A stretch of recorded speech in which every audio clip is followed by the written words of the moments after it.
Algebra 2 Honors 6.1 Notes. We're looking at exponential growth and decay functions. And so we're going to look at graphing them and evaluating them. And so an exponential growth function looks something like this, where as we go from left to right, it is increasing.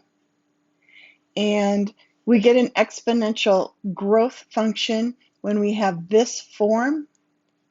It is y equals ab to the x, but it is when both a is positive and b is greater than 1, then it's growth.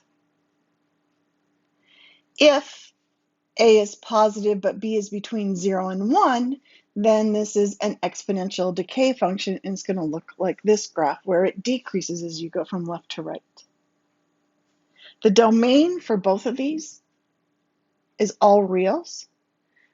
The range is greater than 0. So the range is going to be 0 to infinity, not including 0, and that's true for both of those.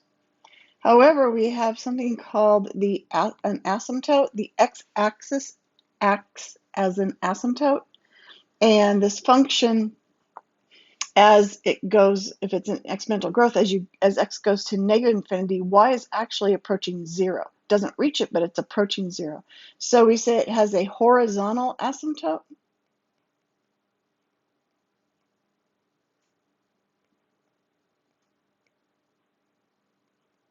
And I'm just going to be abbreviating it like this when I ask for it on a test.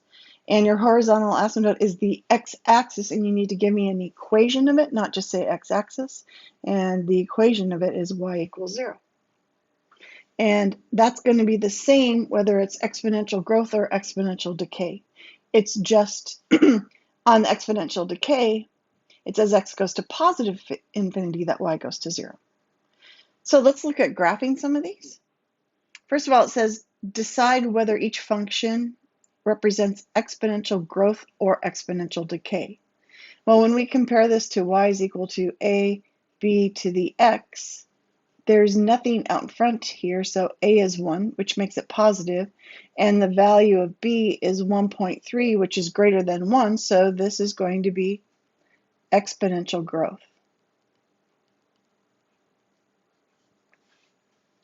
And so we're going to graph the function. We're going to do a table of values. And just depending on what the function does, you might have to choose some different x values. I'm going to leave a little space. I'm going to start with -2, -1, 0, 1, and 2. And we're going to go ahead and go to Desmos and have Desmos evaluate this and see if that's going to get me enough points to get a good graph happening. So, let's see.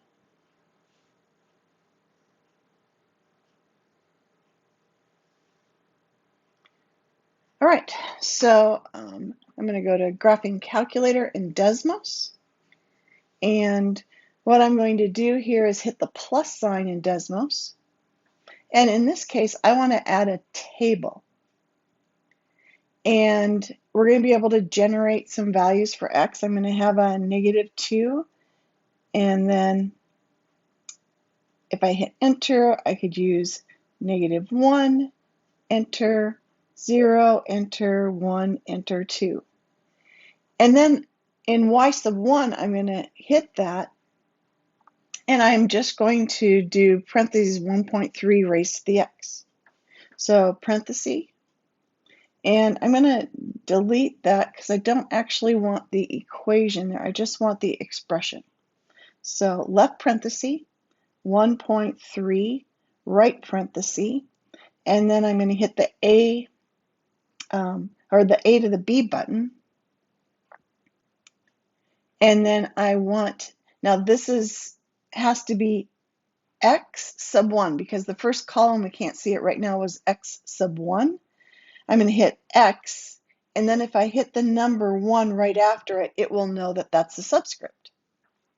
And so I have to, whatever the independent variable is in the first column, that x sub 1, that's what I have to use for my variable for 1.3. And so there's the lovely thing about that, is now I've got all those values, so I can just fill those in. So I have a 0.6. I could write 0.77 if I wanted. I'm going to just go to sometimes I go to the nearest hundredth, sometimes I go to the nearest tenth. Just depends on the value. 1.3, and then 1.7. And if I go to graph those, so notice that I'm using, on the Y scale, I'm going every 2 boxes is 1 unit. So at -2, if I'm at 0.6, I'm about right here. At -1, I'm 0.8. At 0, I am 1. And at 1, I'm at 1.3. And then at 2, I'm at 1.7. I'm not really getting that real feel of this curving up. So I want to go and maybe evaluate this, say, at -4. So I'm going to go back to Desmos, I hope. I hope I can go back to Desmos. And then what I'm going to do is I'm going to hit Enter, and I'm going to type -4. And that's I'm going to write that in my table of values. So at -4, I'm going to put -0.35 since it's kind of in the middle there. And then maybe I'll go and I'll put a value of 5 in there. I don't want negative. It overwrote the -4. Forgot to hit Enter. So if I hit 5, I'm at 3.7. So I just want to be able to get this function looking like it's curving. So at -4, I'm at about at positive 0.3. So now it's curving, and then I want it to run parallel to the x-axis as we go to the left, because I want that feeling of that horizontal asymptote. Okay, I'm just going to slide this over a little bit. And then I want to answer the other things. Show a table of values, identify the y-intercept, and the y-intercept in this case is 1. And the horizontal asymptote, there's been no shift up or down, so it's still just going to be y equals 0, the x-axis, but write the equation. And then the domain of this is all reals, and the range is 0 to infinity. So there we have an exponential growth. In B, if we're again considering y is equal to a b to the x, my a value is 1. There's nothing outside those parentheses, so my a value is, 1. But b is a value between 0 and 1. And when b is between 0 and 1, this is going to be exponential decay. So again, I'm going to create a table of values.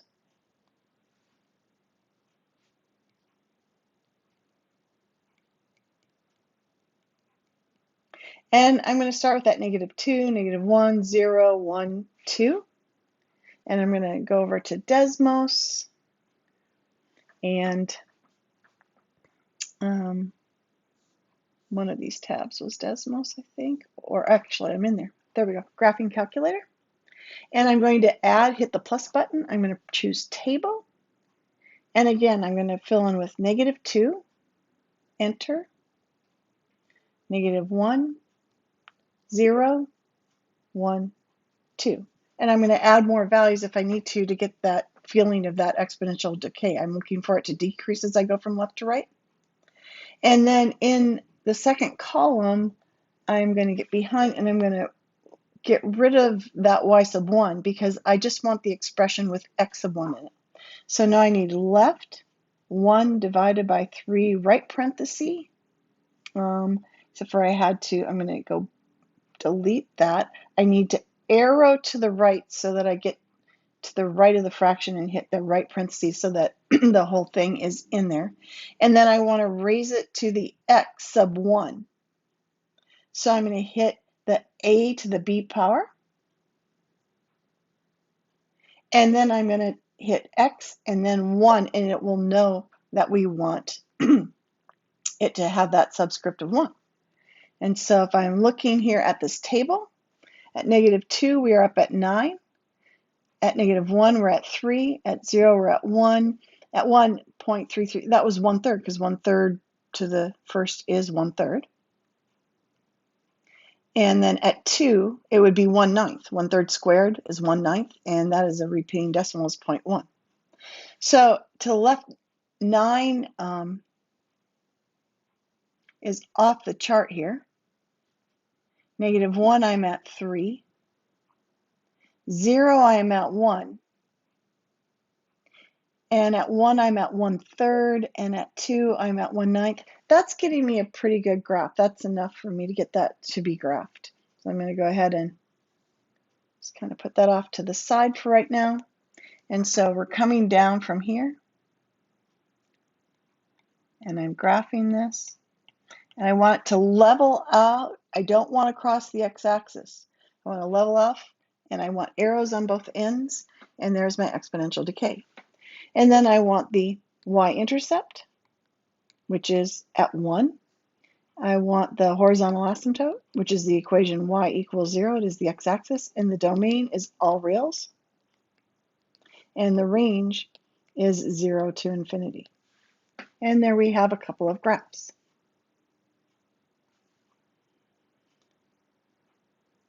All right. So if we move to this next page, we have exponential growth model and exponential decay model that we're going to be using. And here we're changing it up where we change our base to 1 plus r, and r is going to be a percent increase or decrease. If you're 1 plus, you're adding your rate, it's going to be where we are increasing, it's growth. If it's 1 minus your rate of decrease, then it's going to be a decay model. So we're going to apply this in this example 2. The value of a car, y in thousands, can be approximated by this model. So this is the first time where we have seen where the a is something other than 1. And 0.92 is a value that's less than 1, so it must have been where we had 1 minus the rate.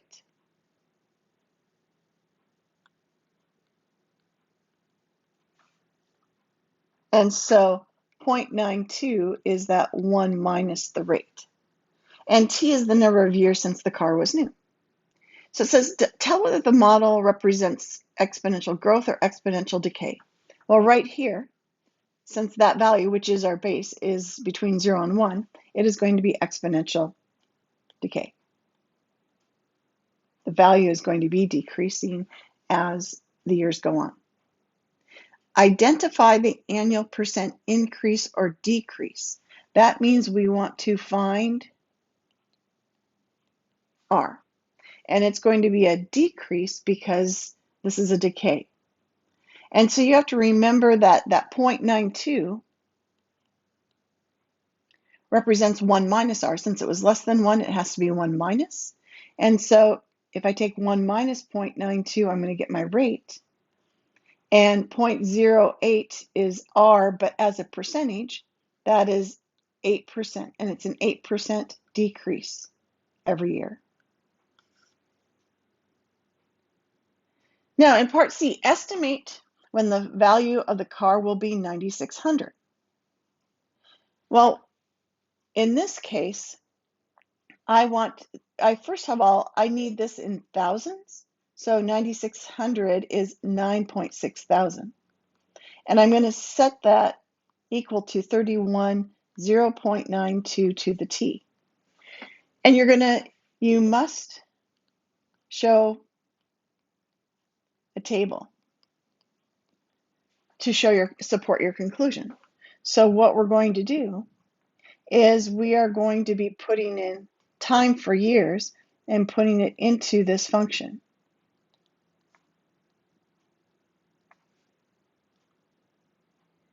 And if I put in 0, I'm going to get 0.92 to the 0th, which is 1. I'm going to get 31. And that's the nice thing is your y-intercept is always this value of a.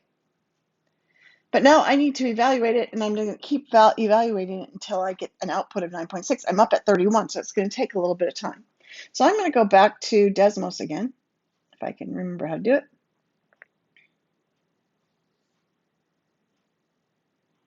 And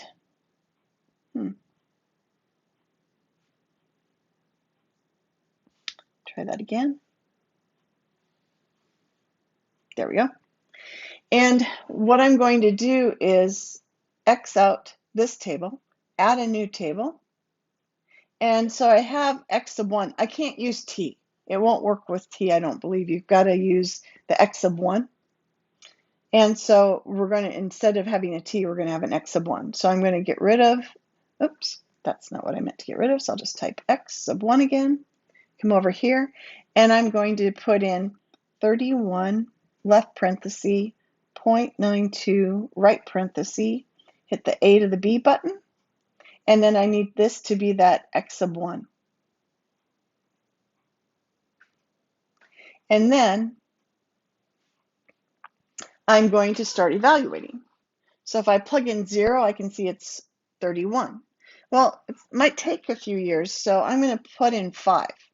And at 5, and I'm going to fill this in. So at 5, I'm 20.4. And then I'm going to hit enter. I'm going to 10. It automatically went by 5s because they noticed I jumped by 5s to begin with.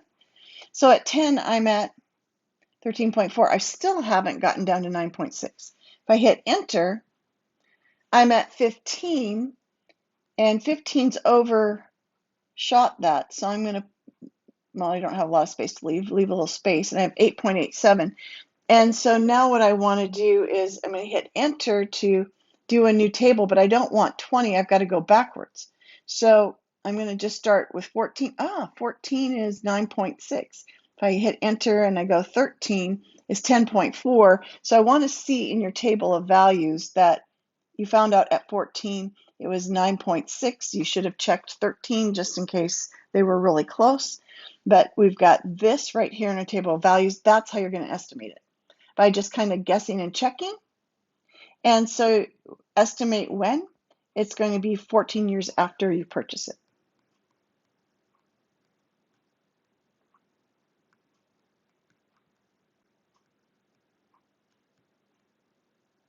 So make sure to show a table of values. All right, so we're going to do something similar. I'm going to just leave Desmos up here, maybe give myself a little more space. So in 2000, population of city was about 1.04 million. And during the next 14 years, the population increased by 2.05% per year. So the growth model, if we're looking up above, your growth model is y is equal to A1 plus the rate to the t, because it's a growth. And when you're doing this, A is 1.04. And then we're going to have 1 plus, and we're going to change this 2.05% to a decimal, which is divided by 100, move the decimal 2 places to the left. So the growth model is y is equal to 1.04 and 1.0205 to the t. So there is my exponential growth model. Estimate the city's population in 2008. We are going to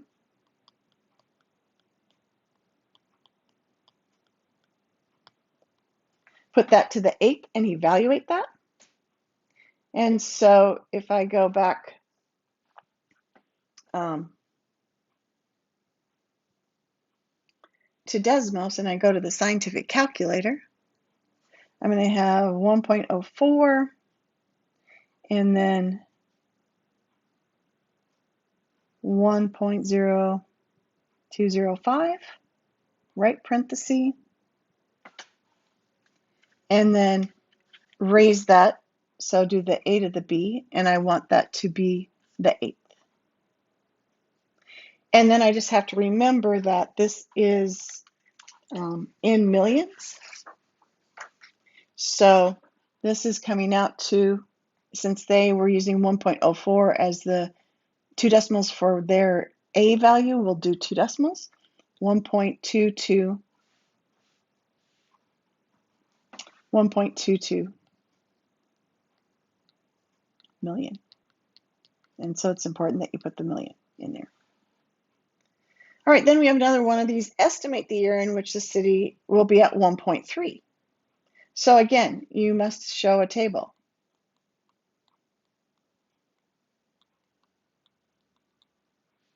And so I'm going to put it over here because it's a little bit short on space. And so I'm going to be putting in T into the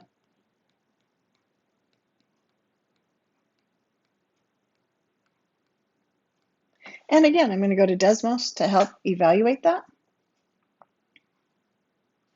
And so I'm going to go back to the graphing calculator. And I am going to just come up here with what I have and replace it with 1.04. And it will change what I've already evaluated. And then left 1.0205. Oops, that's not going to be good.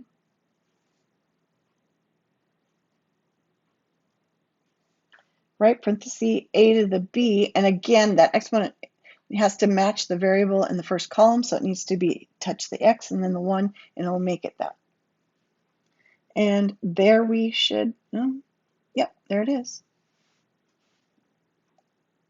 And if I kind of, I don't know, scoot over or make it bigger, will it show?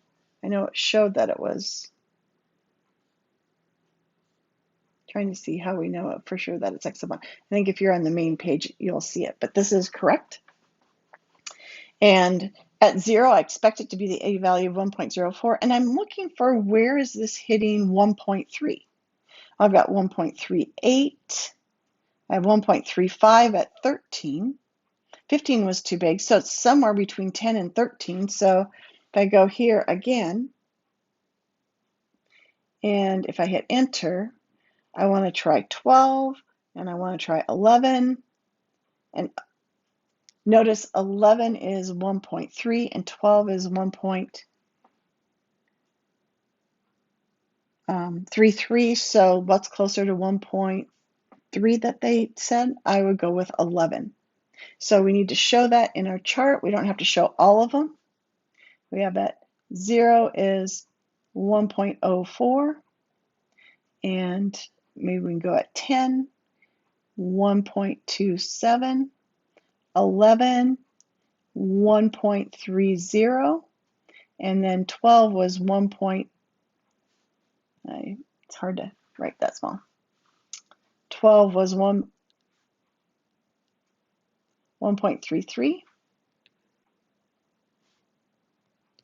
And I kind of like that comparison of 11 and 12 because then to 1.3, I would say 11 is your better answer. And so that is going to be, it says estimate the year. So in year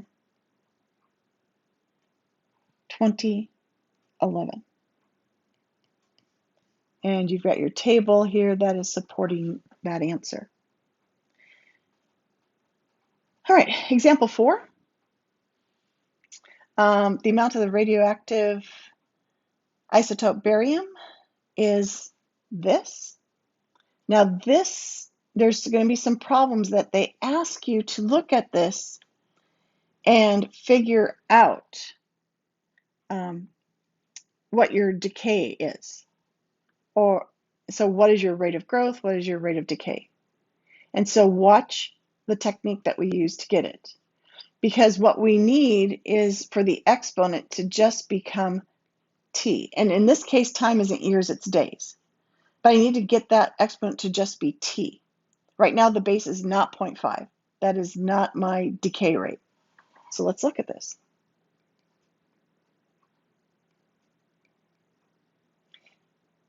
I'm going to write this 0.5 to the 1/13th to the t. Powers of powers you multiply, so I'm going to break that out to 1/13th times t.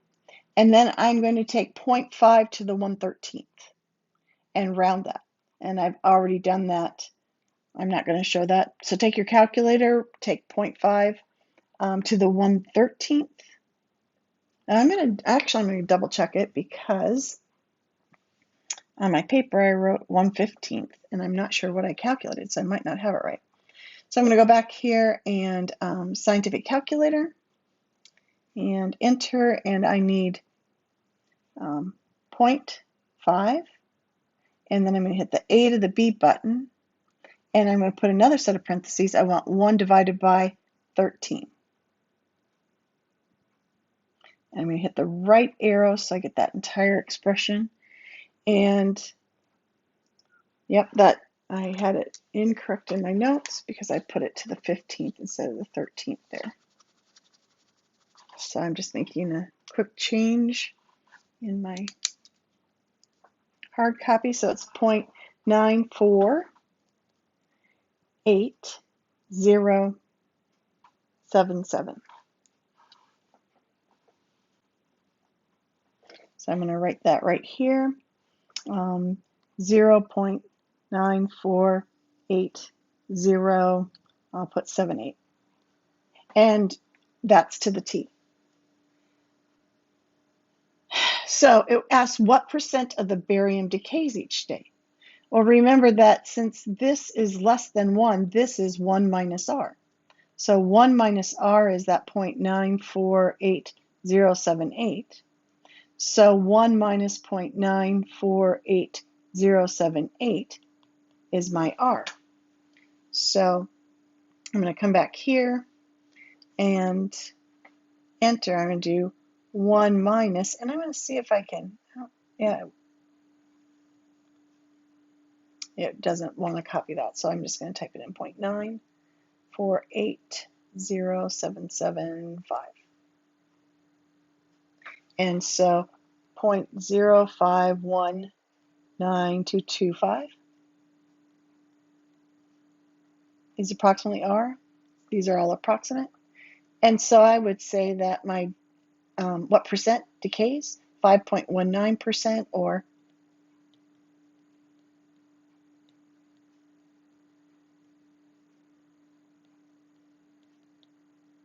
5.2% decays daily. I'm going to keep that calculator up. All right, we have a compound interest formula, and it's right here where A is the amount it grows to, P is the principal you invest, and R is your annual rate, N is the number of times you compound your interest, and that's raised to the N times T, the number of compounding periods times the number of years. And so you need to know what each of those variables are, and it says you deposit 8,600, so that means P is 8,600. 1 plus the rate is 1.32%, but you have to change that to a decimal, so it's going to be 0.01, oops, 0.0132. You have to change it to a decimal, divide by 100, move the decimal 2 places to the left. And when it says it's compounded quarterly, that means 4 times a year. N is how many times per year does it compound. By the way, in your homework, they're going to have, I think, monthly, and that means N is 12, and they're going to have daily, and for daily, we're going to use 365. So those are some other things you're going to see in your homework. But in this case, it is monthly or quarterly, and when it's quarterly, N is 4. So there's that. And then you have the N, which is 4, and T is your time in years, and we're going for 5 years. So if I take 1 plus 0.0132 divided by 4 and hit enter, this is going to be 80. And what you don't want to do is ever round this. This is exactly 1.033. You want the exact value in here, 0033, excuse me. want to make sure you use that exact value. And then we are going to evaluate it. Oops. So we have 8,600 and then 1.0033, right parenthesis, and then A to the B button raised to the 20th. And so this is becoming $9,185.75.